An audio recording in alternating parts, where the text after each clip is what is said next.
नमस्कार दोस्तों, मेरा नाम है विशाल। आप सबका स्वागत है स्टॉक बॉक्स के बिजनेस स्टैंडर्ड एनालिसिस वीडियो में।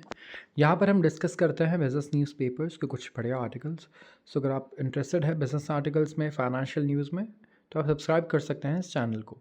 शुरुआत करते हैं आज के सबसे पहले आर्टिकल से। आज ओवरऑल हम 3 आर्टिकल्स पढ़ेंगे, जिसमें सबसे पहले है S&P raises India outlook to positive before poll results. अब हेडिंग्स से कई लोगों को कई चीज़ें नहीं समझ में आ रही होंगी। मैं बता देता हूँ। सबसे पहले S&P रेजेस। S&P क्या है? यहाँ पे S&P का फुल फॉर्म है स्टैंडर्ड्स एंड पुअर्स। ये एक बहुत पुरानी रेटिंग एजेंसी है। ये क्या करती है मैं बता दूँ। जैसे आप जब लोन लेने जाते हैं तो आपका क्रेडिट स्कोर चेक किया जाता है कि क्रेडिट स्कोर कितना है। अच्छा क्रेडिट स्कोर हो तो लोन कम दाम पे मिल जाता है, कम इंटरेस्ट पे मिल जाता है, लोन ज़्यादा भी मिल जाता है। वैसे ही कंट्रीज़ का भी क्या होता है, क्रेडिट स्कोर होता है, जिसे हम क्रेडिट रेटिंग कहते हैं। ठीक है, तो S&P एक ऐसी एजेंसी है जो ये क्रेडिट रेटिंग करती है, कंट्रीज़ की और कंपनीज़ की भी करती है। ठीक है, बहुत सारी कंपनीज़ हैं, उनकी भी होती है रेटिंग्स, और कंट्रीज़ की भी होती है। जैसे कि अभी हम परसों या कल ही पढ़ रहे थे बांग्लादेश के बारे में, जिनकी रेटिंग को अभी डाउनग्रेड कर दिया गया। ठीक है, तो वैसे ही स्टैंडर्ड्स एंड पुअर्स ने इस बार इंडिया के आउटलुक को पॉजिटिव बताया है पोल रिजल्ट्स के पहले। तो रेटिंग्स के साथ साथ ये भी बताते हैं कि ये स्टेबल है, इनका आउटलुक पॉजिटिव है या नेगेटिव है। ठीक है, तो इसका मतलब क्या है कि रेटिंग्स जो हैं ये आगे, जो भी इन्होंने अच्छी रेटिंग दी है, ये पॉजिटिव रहने वाली है, आगे पॉजिटिव हो सकता है। स्टेबल अगर ये कहें, इसका मतलब क्या है कि ये यही रहेगी आगे भी। लेट्स से ए है किसी की रेटिंग, तो ए ही रहेगा अगली बार भी। लेकिन अगर पॉजिटिव है, इसका मतलब ये और इम्प्रूव हो सकता है। तो ये एक बहुत ही रेयर मूव है, जहाँ पे S&P ग्लोबल ने वेंसडे को रेज किया आउटलुक इंडिया के लिए टू पॉजिटिव स्टेबल से। तो यहाँ पे रेटिंग्स को इन्होंने अपग्रेड नहीं किया है। ऐसा नहीं कि ए से ए पॉजिटिव, ए प्लस कर दिया, नहीं, ए ही रखा, लेकिन अपने आउटलुक को पॉजिटिव कर दिया कि अब ये और इम्प्रूव हो सकता है इंडिया यहाँ पे। ठीक है, तो इससे फ़ायदा क्या होगा कि इंडिया और ज़्यादा पैसे उधार में ले पाएगा, और ज़्यादा डेट ले पाएगा कम दाम पर। ठीक है, तो यहाँ पे ये बहुत ही अच्छी न्यूज़ है इंडिया के लिए। और यहाँ पे अगर आप देखें कि इन्होंने अफर्म किया है low investment grade sovereign credit rating of BBB negative ahead of general election से पहले। Union finance minister Nirmala Sitharaman ने अभी कंट्री के सॉलिड ग्रोथ परफॉर्मेंस और प्रॉमिसिंग इकोनॉमिक आउटलुक के बारे में इन्होंने बात की, और उन्होंने कहा कि ये इसलिए हो पाया है क्योंकि हमारे मैक्रो इकोनॉमिक रिफॉर्म्स जो हमने 2014 से लिए हैं, ये सारा उनका ही नतीजा है, जिसकी वजह से हमें आज बढ़िया पॉजिटिव आउटलुक मिल रहा है रेटिंग एजेंसी से। और ये हमारी विजनरी लीडरशिप और गुड डिसीजन मेकिंग का रिजल्ट है। तो ये पहला आउटलुक रिवीजन है कंट्री का S&P द्वारा। ठीक है, तो यहाँ पे बिग 3 क्रेडिट रेटिंग एजेंसीज हैं, S&P है, वैसे ही फिच है और मूडीज़ है। ठीक है, तो इनका जो आउटलुक है अभी इंडिया के लिए, ये स्टेबल ही है, और lowest investment grade sovereign rating दिया है इन्होंने। तो रिवाइज करते वक्त S&P ने कहा कि इलेक्शन का आउटकम कुछ भी आए, जो इकोनॉमिक रिफॉर्म्स और फिस्कल पॉलिसीज़ जो एक्सपेक्टेड थी वो वैसी ही रहेंगी। इनको ये एक्सपेक्टेशन है, चाहे आगे इलेक्शन में कुछ भी हो। इनका ये कहना है कि इंडिया का जो मजबूत इकोनॉमिक एक्सपांशन है, रॉबस्ट इकोनॉमिक एक्सपांशन, अब कंस्ट्रक्टिव इम्पैक्ट लेके आ रहा है हमारे क्रेडिट मेट्रिक्स पे। तो हमारे फंडामेंटल इंप्रूव हो रहे हैं, हमारे पास अच्छा सरप्लस भी आ रहा है। ठीक है, जहाँ से हम निवेश कर रहे हैं, तो ओवरऑल हम और ज़्यादा उधार लेने के लायक बन सकते हैं आगे उनके हिसाब से, और हमारे बॉन्ड्स में निवेश करना और बेटर हो सकता है यहाँ पे। तो आते हैं अगले आर्टिकल पर। अगला आर्टिकल है paid break for labourers in Delhi, Bihar orders closure of schools. Extreme heat wave से इस वक्त पूरा देश परेशान है, और हम सब ने अभी न्यूज़ पर देखा होगा कि दिल्ली के मंगेशपुर क्रॉसिंग में अगर आप देखें तो 52 डिग्री सेल्सियस मार्क क्रॉस हुआ है। सिटी के लिए सबसे हाईएस्ट है ये। और दिल्ली के लेफ्टिनेंट गवर्नर VK सक्सेना ने डायरेक्ट किया कि पेड ब्रेक मिलना चाहिए 12 बजे से 3 बजे तक सारे लेबरर्स को। पानी भी मिलना चाहिए और कोकोनट मिल्क मिलना चाहिए उन्हें कंस्ट्रक्शन साइट्स पे। तो इतनी गर्मी के बावजूद, जहां आप देखिए कि कतर और दुबई जैसी जगहों पर इतनी गर्मी होती है, जब कंस्ट्रक्शन को भी हॉल्ट कर दिया जाता है, काम को हॉल्ट कर दिया जाता है। इंडिया में इतनी अवेयरनेस नहीं है। इंडिया में अभी भी लोगों से भरी दोपहरी में बाहर लेबर का काम करवा रहे हैं लोग, ठीक है। और ऑफिसेज भी अगर आप देखें, या फिर बच्चों को भी कई जगहों पर, जैसे कि अभी तक बिहार में अगर आप देखें तो समर वेकेशन ऑलरेडी ख़त्म हो चुका था, बच्चों को बुलाया जा रहा था अभी तक। और अगर आप देखें जितने भी गवर्नमेंट स्कूल्स आप देखेंगे वहाँ फैसिलिटीज़ इतनी टॉप नॉच नहीं होती है। सो यहाँ पर आप कंपैरिजन नहीं कर सकते प्राइवेट स्कूल से। यहाँ पर एक क्लास में आपको 100 बच्चे मिलेंगे, राइट, जिसमें बहुत ज़्यादा सफोकेशन होगा, एक ही शायद पंखा हो वहाँ पर, ना इन्वर्टर हो, लाइट गई तो वो भी नहीं चलेगा, और बच्चों को स्कूल भी बुलाया जा रहा था ऐसे सिचुएशन में भरी दोपहरी में। तो यहाँ पे ये अवेयरनेस की हमारे पास बहुत कमी है, क्योंकि गर्मी बहुत जानलेवा हो सकती है अगर 50 डिग्री, 46 डिग्री, 47 डिग्री के आसपास टेम्परेचर आ जाए तो इंडिया के मेट्रोलॉजिकल डिपार्टमेंट ने कहा कि वो एग्जामिन कर रहा है अभी डेटा को और सेंसर्स को, देख रहा है कि मुंगेशपुर का टेम्परेचर जो है यहाँ आउटलायर क्यों है। ये आउटलायर मतलब हर जगह टेम्परेचर 46, 47 है, मुंगेशपुर में इतना ज़्यादा अचानक से कैसे बढ़ गया ये। तो ईस्टर्न स्टेट ऑफ बिहार अगर आप देखें तो यहाँ पे इन्होंने स्कूल्स को डायरेक्ट किया है कि 8 जून तक बंद कर दिए जाए, जहाँ पे कई सारे बच्चे बेहोश हो रहे थे। तो चीफ सेक्रेटरी ब्रजेश मेहरोत्रा ने इशू किया डायरेक्टिव डीएम्स को और इंश्योर किया कि सारे एजुकेशनल इंस्टीट्यूशंस, ठीक है, इंक्लूडिंग आंगनवाड़ी सेंटर्स को बंद किया जाए। ये हुआ चीफ मिनिस्टर नीतीश कुमार के इंस्ट्रक्शंस के बाद।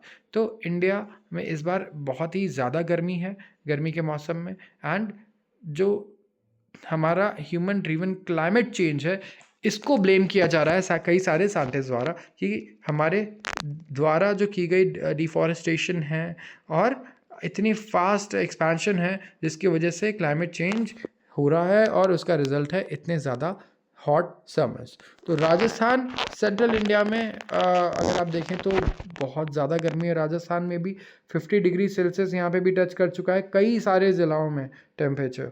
एंड गवर्नमेंट का डेटा कह रहा है कि 4 लोगों की जान भी जा चुकी है और 451 केसेस आ चुके हैं हीट स्ट्रोक के, ठीक है।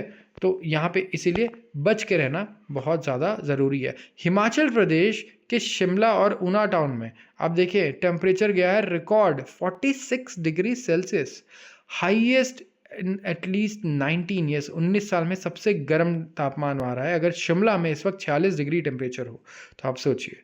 तो झारखंड में भी ऐसे ही रिकॉर्ड टेम्परेचर देखा गया, 48 डिग्री सेल्सियस तक का टेम्परेचर आया है गढ़वा जिला में, ठीक है। तो ऑरेंज अलर्ट यहाँ आ चुका है हीट वेव कंडीशंस के लिए पलामू में, गढ़वा में और छतरा में, और येलो अलर्ट है 15 दूसरे जिलाओं में। सो बहुत ज़रूरी है कि इस वक्त आप केयर करें एंड अननेसेसरीली बाहर ना निकले इतनी धूप में। अब आते हैं कुछ इन ब्रीफ आर्टिकल्स पर। तो यहाँ पे searches at EU parliament in Russia meddling probe, यहाँ पे अगर आप देखें तो बेल्जियन इन्वेस्टिगेटर्स कंडक्ट कर रहे हैं इन्वेस्टिगेशन यूरोपियन पार्लियामेंट में जो है सिचुएटेड ब्रसल्स में, ठीक है। तो बुधवार की सुबह यहाँ पे रशियन इंटरफेरेंस के पोटेंशियल वार्निंग्स आए कि यहाँ पे रशियन इंटरफेरेंस है, जिसके बाद यहाँ पे इन्वेस्टिगेशंस शुरू हुई। तो वहाँ की फेडरल जुडिशल पुलिस ने ऑफिस ऑफ पार्लियामेंट के एम्प्लॉय और उनके घर को भी यहाँ पे सर्च किया, इन्वेस्टिगेट किया, एंड सर्च हुआ उनके एम्प्लॉयज़ के ऑफिस का स्ट्रासबरो में, ठीक है। तो यहाँ पे वहाँ के मजिस्ट्रेट की रिक्वेस्ट आई, जिसके बाद ये सारे एक्शंस लिए गए हैं। तो यहाँ पे अक्यूज़ किया जा रहा है रशियन इंटरफेरेंस का, कि रशियन इंटरफेरेंस है, एंड कई सारे ऐसे मेंबर हैं यूरोपियन पार्लियामेंट के जिन्हें अप्रोच किया गया रशिया द्वारा, ठीक है, कि ये प्रमोट करे रशिया का propaganda via the voice of Europe news website के द्वारा। तो इस तरीके की चीज़ें चलती रहती है हमेशा, एंड स्पेशली जब तक रशिया और यूक्रेन के बीच में ये वॉर है तब तक इस तरीके के आप कह सकते हैं न्यूज़ हमेशा आते रहेंगे, जहाँ पे एक कंट्री पे कर रही है या ब्राइब कर रही है दूसरी कंट्री के ऑफिशियल्स को या पॉलिटिशियंस को। Global unemployment to fall slightly in 2024, international labour organization का ये कहना है। तो ग्लोबल अनएम्प्लॉयमेंट पूरी दुनिया में अगर आप एवरेज अनएम्प्लॉयमेंट रेट को कैलकुलेट करें तो ये एक्सपेक्टेड है कि नीचे आएगा, और ये आएगा 4.9% पर। पहले था ये 5% 2023 में। तो इनइक्वालिटीज़ लेबर मार्केट में है अभी भी, ठीक है, ये कहना है लेबर इंटरनेशनल लेबर ऑर्गेनाइजेशन का बुधवार को। तो इंटरनेशनल लेबर ऑर्गेनाइजेशन एक यूनाइटेड नेशन की ही एजेंसी है और जनवरी में उन्होंने एस्टिमेट किया था कि बेरोज़गारी बढ़ जाएगी 5.2% तक, क्योंकि जॉबलेसनेस एडवांस इकोनॉमीज़ में बढ़ रही है। एडवांस इकोनॉमीज़ मतलब डेवलप्ड कंट्रीज़ को अगर आप देखें तो वहाँ पे जॉबलेसनेस इंक्रीज़ हुई है, उनका ये कहना है। तो ये रिविज़न क्यों है? क्योंकि lower than expected unemployment rates आए चाइना में। सबसे पहले तो चाइना में अनएम्प्लॉयमेंट कम आया, इंडिया में भी कम आया, एंड जिसकी वजह से अगर आप देखें ओवरऑल जो डेटा है ये काफ़ी बेटर आया है। तो चाइना का ग्रोथ एक्चुअली आउट परफॉर्म कर रहा है इस वक्त। लोगों को नहीं लग रहा था कि चाइना इस तरीके से आप कह सकते हैं आउट परफॉर्म कर जाएगा एक्सपेक्टेशंस को, बट यहाँ पे चाइना के हिसाब से अगर चाइना को खाली अनएम्प्लॉयमेंट के बेसिस पे नहीं, अगर आप इकोनॉमिक ग्रोथ के डेटा पे भी देखें तो चाइना में अच्छी खासी इकोनॉमिक ग्रोथ वापस से हमें रिवाइव होते हुए दिख रही है।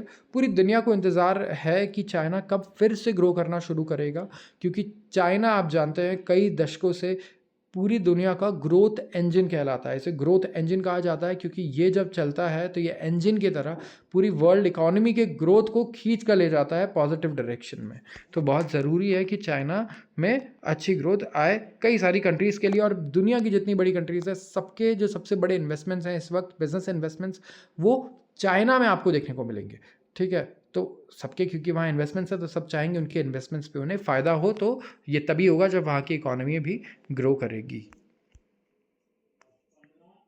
BYD unveils hybrid car with range of more than 2000 kilometers। BYD Chinese company है, इलेक्ट्रिक मैन्युफैक्चरर है, एंड बहुत ज़्यादा अग्रेसिवली ग्रो कर रही है ये। यूएस देखें, आप कहीं भी देखें, चाइना में तो अच्छा खासा इन्होंने मार्केट शेयर ग्रो कर ही लिया। टॉप दुनिया के top car EV car makers में से आ गई है, और इवन टेस्ला के इन्वेस्टर्स भी इससे बहुत ज़्यादा डर रहे हैं। तो BYD ने अनवील किया एक नई हाइब्रिड पावर ट्रेन, ठीक है, जो 2000 किलोमीटर से भी ज़्यादा ट्रैवल कर सकती है विदाउट रिचार्जिंग या रीफ्यूलिंग। तो यहाँ पे ईवी ट्रांजिशन वॉर अब देखिए और ज़्यादा बढ़ रहा है टोयोटा मोटर कॉर्पोरेशन और वोल्क्सवैगन के अगेंस्ट। तो ये जो टेक्नोलॉजी है ये BYD को बहुत ज़्यादा आगे लेके चली जाएगी अपने राइवल्स से। तो ये जो सेडान्स हैं, 2 सेडान लॉन्च हुए हैं, इनकी कीमत करीब $13,800 के करीब ही होगी। $13,800, जो कि बहुत ही कम है। ठीक है, अगर आप डेटा कंपेयर करते हैं $14,000 $15,000 इस वक्त इंडिया में, अगर आप इंडियन करेंसी को देखिए, अगर हम ज़्यादा भी माने यूएस के एक्सचेंज रेट को 85 मानते हैं तो $10,000 का मतलब होता है 8.5 लाख रुपए। तो अगर ये $15,000 की भी कार हो तो ये बिल्कुल भी एक्सपेंसिव नहीं है। ठीक है, एंड ज़्यादा रेंज का मतलब ये है कि BYD के जो dual mode plug in hydric है वो सिंगापुर टू बैंकॉक जितना डिस्टेंस कवर कर लेंगी सिर्फ एक चार्ज पे, या न्यूयॉर्क टू मायामी जितना, या म्यूनिक टू मैड्रिड जितना, सिर्फ सिंगल चार्ज और फुल टैंक ऑफ गैस पे। तो ये बहुत ही आप कह सकते हैं रेवोल्यूशनरी हो सकता है BYD के लिए, एंड इतनी तो हमें रेंज आप कह सकते हैं पेट्रोल में भी ना मिले, राइट। 1000 किलोमीटर या 2000 किलोमीटर तक बिना चार्ज किए या बिना रिफ्यूल किए अगर आप कहीं जा पाएँ, it is a very big deal. Extreme heat will stifle US economy, fed studies से। एक्सट्रीम हीट मतलब बहुत ज़्यादा गर्मी स्टिफल कर देगी यूएस की अर्थव्यवस्था को, ये कहना है फेडरल रिजर्व का। फेडरल रिजर्व यूएस की सेंट्रल बैंक है, जैसे इंडिया की RBI है। तो क्योंकि यहाँ बहुत ज़्यादा एक्सट्रीम हीट है जिसकी वजह से यूएस इकोनॉमी में परेशानी आ सकती है, क्योंकि कंस्ट्रक्शन वर्कर उनकी प्रोडक्टिविटी कम हो जाएगी, वो काम नहीं कर पाएंगे दोपहर के वक्त, राइट। कैपिटल इन्वेस्टमेंट भी फिर कम होगा। तो कंस्ट्रक्शन सेक्टर को काफ़ी ज़्यादा वल्नरेबिलिटी है और बहुत बड़ा इम्पैक्ट है कंस्ट्रक्शन सेक्टर पे। अगर आप मौसम को देखें, ठीक है, मौसम से बहुत ज़्यादा क्योंकि फ़र्क पड़ता है, बारिश से भी फ़र्क पड़ता है, राइट, वैसे ही गर्मी से भी बहुत ज़्यादा फ़र्क यहाँ हमें देखने को मिलता है। तो इसकी वजह से जो क्लाइमेट चेंज है इसका इम्पैक्ट अगर आप असेस करें तो एडवांस इकोनॉमीज़ पे भी बहुत अच्छा खासा होगा, और डेवलपिंग इकोनॉमीज़ में तो होगा ही, इंडिया जैसी जो कंट्रीज़ हैं। ईरानियन बॉर्डर गार्ड्स किल 4 पाकिस्तानीज इन बालूचिस्तान। तो करीब 4 पाकिस्तानी नागरिक की डेथ हुई है, 2 और इंजर हुए हैं जब ईरानियन फोर्सेस ने अनप्रोवोक फायरिंग की है एक व्हीकल पे बॉर्डर टाउन ऑफ पाकिस्तान। तो इस तरह की न्यूज़ हमें देखने को मिलती है। एक्चुअली अगर आप हम लोग सिर्फ फाइनेंशियल और बिजनेस न्यूज़ ही कवर करते हैं, बट हम ईरान से रिलेटेड या इसराइल से रिलेटेड चीज़ें भी कवर करते हैं, क्योंकि इनका फाइनेंशियल इम्पैक्ट बहुत ज़्यादा आ रहा है क्रूड ऑयल पर, ठीक है। ईरान और सऊदी अरेबिया और इज़राइल, जितने भी मिडल ईस्टर्न कंट्रीज़ है, यहाँ पे अगर कुछ भी होता है तो इससे सीधा फ़र्क पड़ता है हमारे पॉकेट पे। क्यों? क्योंकि कल ही हो सकता है तेल के दाम बहुत ज़्यादा बढ़ जाए या बहुत ज़्यादा गिर भी जाए, राइट। तो हमारे खर्चे, अगर आपके पास गाड़ी नहीं है तब भी आपको खर्चे उठाने पड़ेंगे और ज़्यादा, क्योंकि चीज़ें बहुत महंगी हो जाएंगी। हर एक चीज़, ट्रांसपोर्ट, पेट्रोल, ऑयल, डीजल, इनसे ही होती है। मैन्युफैक्चरिंग भी इन्हीं से होती है, इन चीज़ों की जो हम कंज्यूम करते हैं ज़्यादातर।